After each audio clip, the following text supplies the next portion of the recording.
I do feel lucky because I'm married, and we're about to have a 3-year wedding anniversary, and it's going good. I mean, it's great. It's wonderful. I have great memories of our wedding. The whole thing. The one weird part was when we first got engaged. It was the first time I wore a ring that had like a stone on it, and the ring would spin throughout the day, and the sharp part was stabbing me in the soft part of the hand. And I was like, is everybody living like this? Like, this is what it is? So we went to a jewelry store, and I went to the jeweler. I was like, can you make this ring stop spinning? And she said, we could make the ring smaller, but it's always gonna spin because you have big, wide knuckles. And I didn't even know that was a thing you could be insecure about. Having the wrong shaped hands for love. Did you know? They were like, sorry, Sasquatch, you're gonna have to. I was like, wow, I didn't even know you could. You never have to say that to a woman who's about to get married. You never have to say you have big, wide knuckles. You could say the space between your knuckles is very thin. You have an hourglass figure, and you'll be a beautiful bride. But it was cool. We got married in Brooklyn. We planned it ourselves. My mom was weird the whole time. But that's how it goes. I'll tell you about her. She had me later in life. I was, or am, a mistake. And she was 42. She was 42 years old when I was born. It's like cutting it a little close. Like, you know that scene in Indiana Jones where he comes rolling out of the cave right before it slams shut? That's how I was born. That's what it looked like. That's what it sounded like. It was a cloud of dust. And then I'm tumbling out, had to reach back in and grab my hat to start my life of danger. It's a miracle, I think. She lives in Florida. I'm sure you've heard of it. Florida, the state for old people and young, bad people. What a painful thing to lose someone you love to Florida. It's hard to say goodbye. My mom lives in Jupiter, geographically and psychologically. And it's hard to connect with her sometimes. She loves Donald Trump, but my mom is everything Donald Trump hates. She's a woman. She's a Jew. She's an immigrant. She's an artist. She's a 4. Like,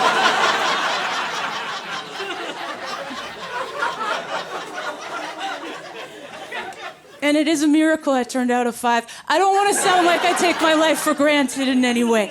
I want you to know, she has heard that joke. My mom has heard that joke.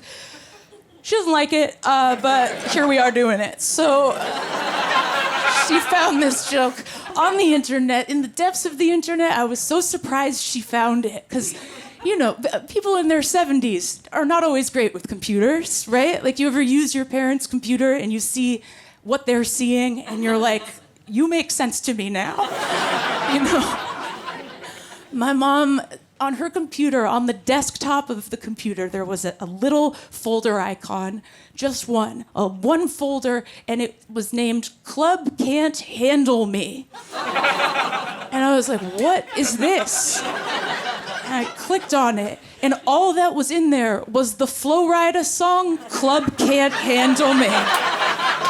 She found an MP3 of this song, and she was like, I don't want to lose this. And she gave it its own folder, and there are no other folders. Like, even Flo Rida would not give this song its own folder, and it's about him. Like, he's the one the club can't handle. So I was very surprised that she found this clip of me, and she called. It was a wonderful phone call we had. She called and she said, I heard what you said. She said, you humiliated me in front of all of my friends. And I said, how did they see it? And she said, I sent it to them. So it's fun, you know, she's a fun lady. I knew she'd be a great wedding guest. She had some concerns, like in the week leading up to the wedding, she had a couple of things on her mind, and she likes to get a running start in her head and then call. So I pick up the phone and she goes, I don't know what to wear to a Brooklyn wedding. I don't want to have my legs out. I don't want to have my cleavage out. I don't want to look like I'm trying to have sex with anybody. And I was like, hey, no one was concerned. No one was thinking about this. It doesn't make the list of concerns you might have in the week leading up to a wedding you're planning yourself. You're not like, oh my God, what if it rains? What if the caterers bail? What if my mom shows up dressed like a total whore? What if this is the first time she decides to try to fuck my friends and colleagues and it's on my special day? Well, that would sure stink. But it was fine. She wore like a tent, you know, it was fine. She was like, it's Japanese. I was like, whatever, you know? She had some ideas of what should happen at the wedding. She called me another time. She goes, who's gonna walk you down the aisle? Oh wait, no, she came in hotter than that. She said, your father's a terrible man and he's dead. So who's gonna walk you down the aisle on your wedding day?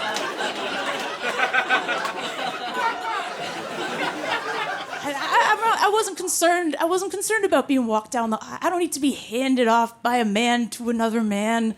And, you know, my father was not a good guy. Like, the best bonding moment my family ever had was after my dad died, because his dying wish was for us to scatter his ashes off the coast of Maine.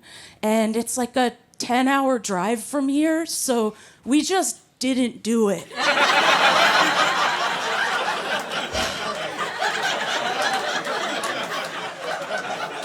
I have a brother who's in finance. Do we have anybody in finance here tonight?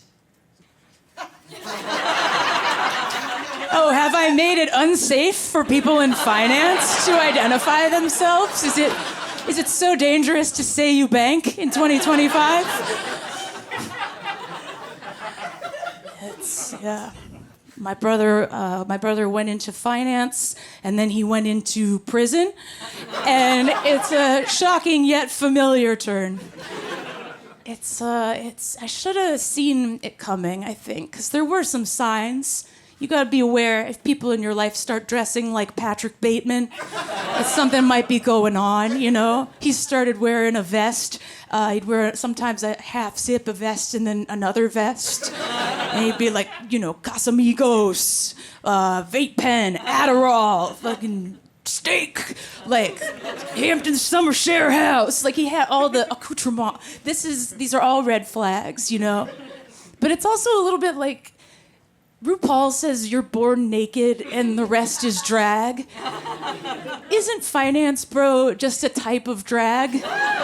It's just a costume you can put on and anyone can do it, but you'll never see a drag queen dressed like she banks because it wouldn't be like a fun way to spend a night. Like, you'll never see a drag queen who's like, my name is Frank of America and I'm accepting deposits. But Goldman Sachs would be a good name. And I think that's available. Goldman Sachs. It's pretty good. So my brother, another red flag I missed. He had one of those watches. He had one of those watches that banking guys love. It's for like diving bankers or banking divers or guys who got to do deals under the sea. You know the one. It's got the time, and you're like, I know that one. Classic time, 1 through 12. I'm familiar. But then inside the time, there's 3 more times. Whoa. And that's what they want you to say. They want you to ask them, like, what are all the little times? Because then they don't have to tell you they're laundering money. So that's a trap I stepped in. I'm like, what do the little times do? I remember my brother was like, this one is 5,000 meters under the sea. And I went straight in my head. I'm like, I always thought it'd be the same time down there. How dumb am I? I always thought time was like a this way. It was a horizontal. I thought time was a latitudinal thing. But it turns out if you go down, whoa, you go down to the ocean floor, blah, blah, blah, it's like money time. Down here, there's no taxes. You can invent your own coin. You can do whatever you want. And then you come back up and you go, my little sister's so fucking stupid. She'll never have a watch this cool. They say, fake it till you make it, but that only works if you make it. If you fake it and don't make it, it's fraud. And then you gotta go to a low-security federal prison in Florida. I found out about this from a website called justice.gov. I don't know if you're familiar. I hope none of you ever see your own last name in all caps on justice.gov. But the headline said, New York and Florida man. And I was like, my brother is Florida man. What the fuck? It's sentenced to 51 months in federal prison. And I'm not good with numbers. I was 51 months. I'm like, how long is that?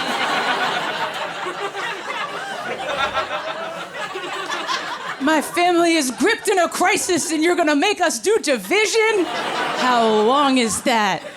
Why are we talking about this like it's toddler's clothing? How long is that? We wanted to be supportive. So we're going to Florida. I wasn't looking forward to this trip.